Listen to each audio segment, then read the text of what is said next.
Our final speaker is a fitting match for the first three, and he has more than enough degrees to prove it. He's a Cistercian alumnus who graduated in the class in 1992. After that, he attended Princeton University, where he graduated summa cum laude with a degree in molecular biology. He then returned to Texas to attend medical school at the University of Texas, where he received his doctorate.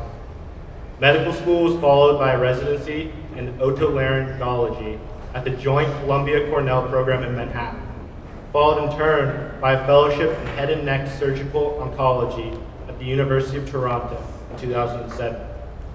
He completed a second fellowship in microvascular reconstructive surgery, also at the University of Toronto in 2008. After years of postgraduate education, he became the first person to identify a novel independent prognostic indicator in head and neck cancer. He is a man who has worked both home and abroad, and to date he has worked and taught in several countries, including Liberia, Sierra Leone, Haiti, Saudi Arabia, and Madagascar. In 2011, he graduated with a master's degree in global health from Harvard University, and in 2015, he received his PhD in health policy from Harvard University as well. Today, he serves as an assistant professor of otolaryngology and of global health and social medicine at Harvard Medical School. He's a research director at the program in global surgery and social change, and an otolaryngologist at the Massachusetts Eye and Ear Infirmary. However, our commencement speaker is more than an intellectual. When not working and helping low-income countries around the world, he is an avid photographer and rock climber, and he has also competed on seasons 8 and 9 of American Ninja Warrior. Without any further ado, it is my honor to present the commencement speaker for the class of 2019, Dr. Mark Shrime.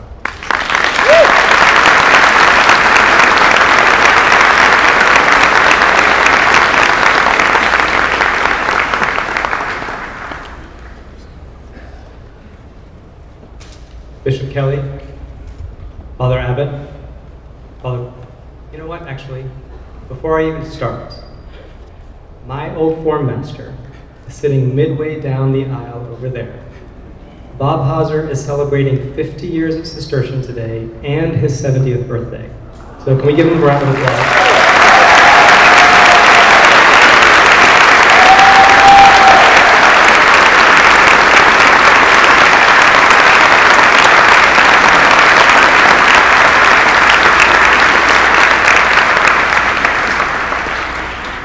Okay, let's start again. Bishop Kelly, Father Abbott, Father Paul, Father Ambrose, Mr. Hauser, fathers, teachers, family, friends, parents, and most importantly, men of the 50th graduating class of Cistercian Preparatory School. Congratulations. Congratulations on completing an arduous 8 years of some of the best education this nation has to offer. Congratulations on making it to this landmark, this threshold beyond which lies the great unknown, being an adult, creating a life. And it's a really strange threshold. All three of the valedictory speeches talked about that you're leaving a family and you're going out into the unknown. A hello from the other side. 27 years ago, I stood at this same threshold, on this very stage, wearing these same robes, in front of a similar sea of faces. And 27 years ago, I gave a speech to the parents in the room. And I begged them, I pleaded with them to let their sons go. I told them it was time for them to allow us to grow, to spread our wings, to find our own paths, and to become the men that we knew we could be. And I meant it. And then, for 15 years, I did nothing with it. See, I never wanted to be a doctor. Growing up, I adamantly, actively resisted being a doctor. I wanted to be a rock star. Because what little boy doesn't want to be a rock star? Or I wanted to be a philosopher, because what little boy doesn't want to be a philosopher? Or I wanted to be a linguist, or briefly I wanted to be a Cistercian priest. But I am the firstborn son of an immigrant family. And as any firstborn sons of immigrant families here know, we have three options: doctor, lawyer, or failure. So I went to med school. And I'll be honest with you, I hated it. I hated every single minute of medical school, of residency, of fellowship, of the life of a full-time clinician in the United States, hated all of it. For however earnest I was in that speech 27 years ago about creating my own life, I instead found myself walking a path that I didn't want to be on. A path that was predetermined for me by my upbringing, my education, the expectations of my family, my mentors, my society, and my own self. Not really loving where I was going, but not quite sure how to get off of it. So I became what I never wanted to become. I became a doctor. Which is a really weird complaint, isn't it? On its face, this predetermined path is a really good one. A bit over 15 years after leaving Cistercian, I was taking out head and neck tumors from patients in a big northeastern city. This truly is the apotheosis, the pinnacle of the American dream, right? Cachet, privilege, income, stability, job security, and the chance to own a Jaguar. It's what any parent would want for their child. So on the outside, this predetermined path is amazing, but on the inside, I was dying. Now, if this sounds depressing, bear with me for a second, because I got off that path. 8 years ago, I quit the full-time practice of medicine in the US. And today, I get to work as a surgeon on a hospital ship in West Africa. And when I'm not there, I get to spend my life teaching about, researching, and working towards improving the care of the surgical patient in some of the world's poorest communities, and it is amazing. Getting off the predetermined path that I was on after I left here, becoming the man that I thought I could be 27 years ago, that was a terrifying journey, but it also led to finding meaning, fulfillment, and deep contentment. And that's what I want to talk to you guys about today, because today, you're facing one of the bigger changes you're going to face in your life. There are bigger ones. Getting married, having kids, retiring, being elected president, winning the Nobel Prize, but all those are far in your future. And this change, is a big one.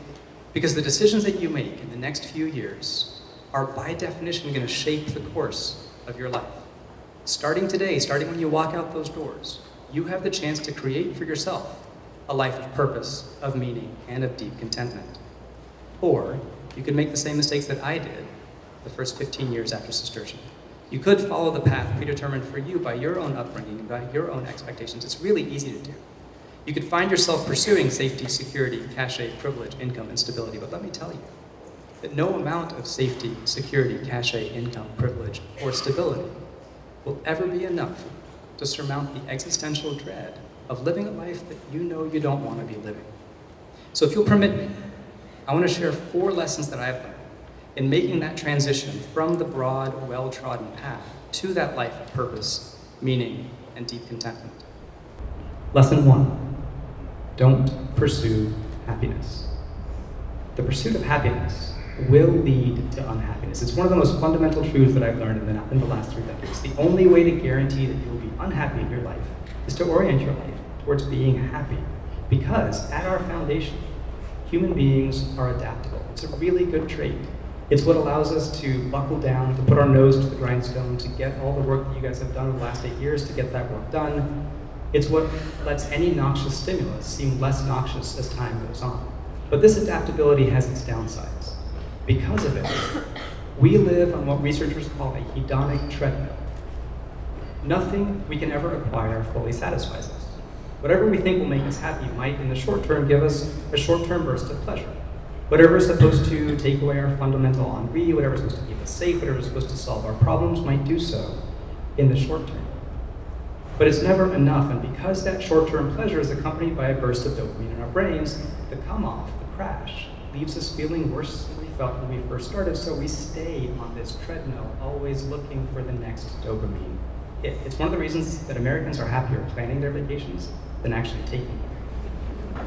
For me, I was pursuing that American dream, and specifically I was pursuing safety and security because that's what I thought was going to make me happy.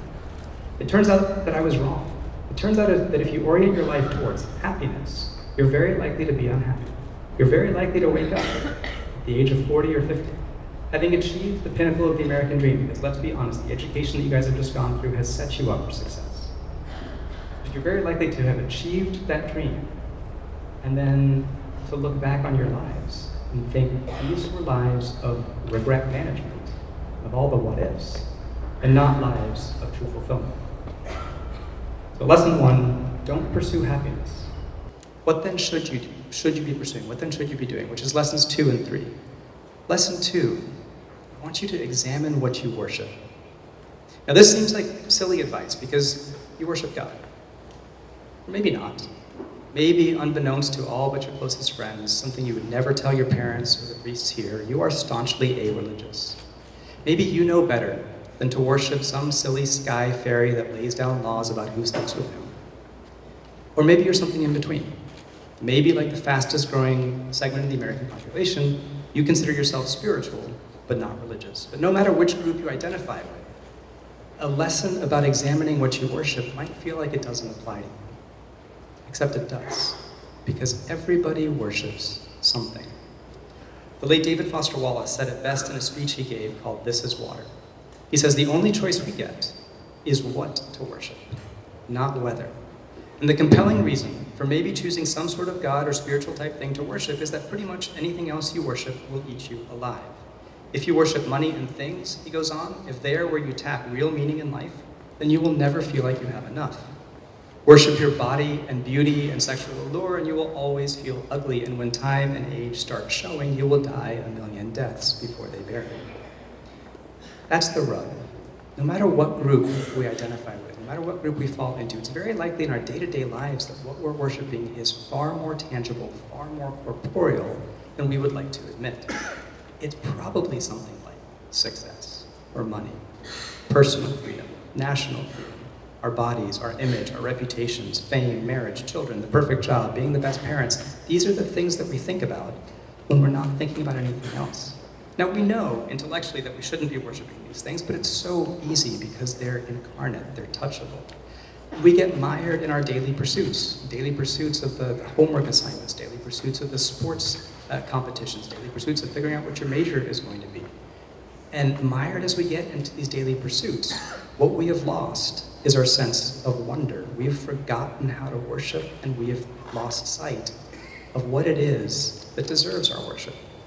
So lesson 2, examine on a daily basis the things that you happen to be worshiping that day. Examine the things that you're pursuing. Examine the things that you think about when you're not thinking about anything else. Examine your dreams and question them. Because here's the thing, all those things that I listed, fame, career, marriage, children, that perfect job, those are all really good things. I'm not telling you not to pursue them. You should pursue them. But they cannot become your ultimate things.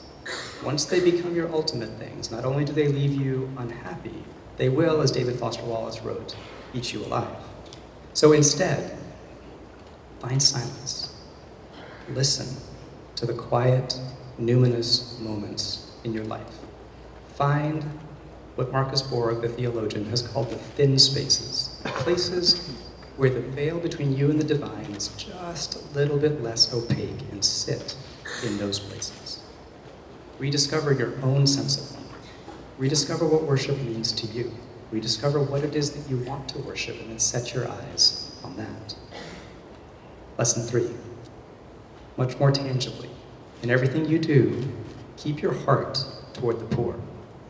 It's been my experience that the only way to deep contentment, the only way to move from a life focused on success to one of meaning, is to keep your eyes on what you worship and to keep your heart toward the poor. The only thing that takes us away from our irascibly self-centered existence is to make sure that our existence is in the service of others. And really in the service of others. Not in the service of others as a way to glorify ourselves.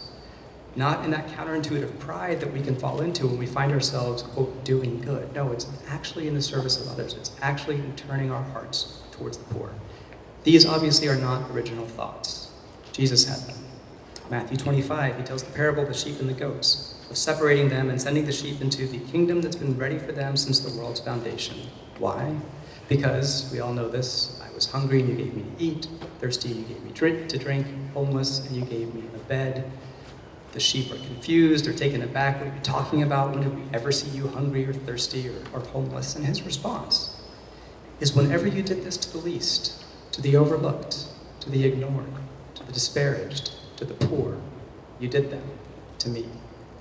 Now, demographically, this is Texas. Most of us in this room come from a Christian tradition.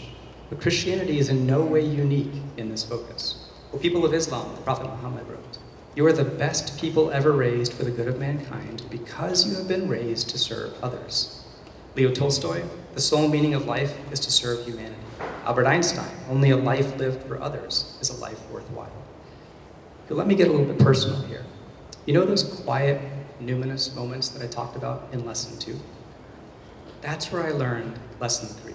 After those 15 years of post-secondary education, college, of medical school, residency, and fellowship, most of which I hated, I'd become pretty good at taking out tumors from patients' heads and necks. But I'd also become pretty resigned to living a life pursuing safety and security.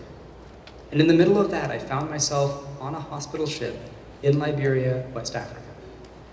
I walked down the forward stairs of that hospital ship, took a left-hand turn and a right-hand turn into the maxillofacial ward. I saw a dozen patients with head and neck tumors at various stages in recovery.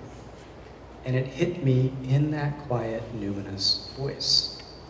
Oh, this is what I have been training for 15 years to do. Those quiet, numinous voices, find them and listen to them. Lesson 2, doing that, examining what you worship, that's going to be a lifelong journey of maintaining an open learner's posture on a daily basis. That one's never settled. But lesson 3, keeping your heart toward the poor, that is something you can start doing today. It doesn't have to be on a hospital ship in West Africa. It doesn't have to affect 100 people. It doesn't have to be grandiose, but it has to be. In everything you do, keep your heart toward the poor. All right, last lesson. Learn to fail. One day, you're going to wake up with a pretty good sense of what it is you want the rest of your life to be. If you remain open, if you remain honest, if you never stop listening, if you sit in those still, thin places and listen to that quiet, numinous voice, one day you'll wake up having heard it. And you will know deep down whom or what you want to worship and how you want to turn your heart toward the poor. And it'll probably look nothing like what you're doing right then. This was a really scary realization for me. The road toward fulfillment was not the road that I was walking, and it'll most likely not be the road that you start walking either. And what this means for you in the next year or 2 is you're going to have to make some very intentional decisions about what you want the rest of your life to look like.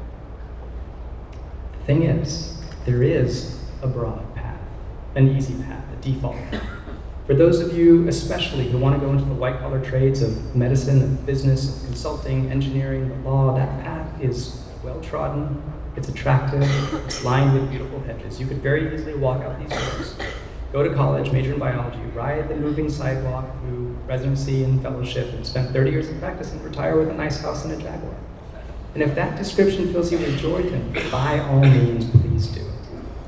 But if it doesn't, if it niggles at you a little bit, if it fills you with a bit of existential dread, if it starts to feel like what David Merritt Jones has called enduring life until you exit the planet, then you're going to have to make decisions to make sure that you don't wake up at 50 looking back on a life of regret management. And that's going to require thinking intentionally about them. That may mean never signing a mortgage, so you're free to serve the poor. It may mean not getting into that relationship because the other person's heart doesn't match yours. It may mean not going out that Friday night, or it may mean forcing yourself to go out that Friday night. Whatever it means there, it's going to mean taking risks. It's going to mean doing things that other people are telling you shouldn't do. It's going to mean closing doors that others think that you should leave open. It's going to mean doing stupid, silly, and crazy things. And you know what? Sometimes you're going to get it wrong. You're going to mess up. You're going to fail. And I'm not going to lie to you. Failure sucks. But it's likely, given where you are right now, that you're not super used to it either. It's because everything around us is structured towards success. Failure is not rewarded. Failure is punished. Failure is to be avoided. Failure, by definition, is failure. However, getting off that default path is going to require making scary decisions, and that's going to require failing, so you might as well start getting used to it. And not just getting used to it, but actually falling in love with it. Falling in love with the fact that failure is a signal to you that you are trying something you don't yet know how to do. You don't know what the answer is at the end of it. Sir Edmund Hillary was the first Westerner to summit Mount Everest. We know this about him. But what we don't often talk about is the number of times that Hillary tried to get up Mount Everest and didn't make it. And after the second time he tried to summit the mountain, he turned back to the mountain and he said, "I will come again and conquer you. Because as a mountain, you cannot grow, but as a human, I can." His failures were how he grew. Our failures are how we grow. So whatever decisions you're going to face in the next few years of your life, think very intentionally about them. Are these decisions the easy ones? Are they lined with beautiful hedges? Are they safe? Or are you likely to fail at them? Because those are the ones that are going to bring you closer to the life you want. Your challenge then, as you walk out these doors, is twofold. Find the thing that you worship and find the way that you serve. To do that, don't pursue happiness. Examine every day what you are worshiping. Keep your heart toward the poor and make scary decisions. The next few years will be confusing. They're going to be years of exploration. They're going to be years of construction. There'll be years of crucifixion and years of resurrection.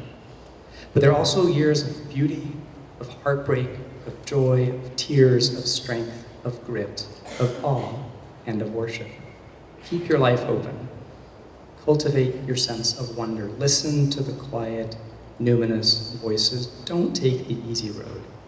And above all else, keep your eyes on what you worship and keep your heart toward the poor. Congratulations, class of 2019. I am so excited to see what happens with you next. Some of you are going to change this world, but all of you can change the world for one person. Go and be the men you know you can be. Thank you.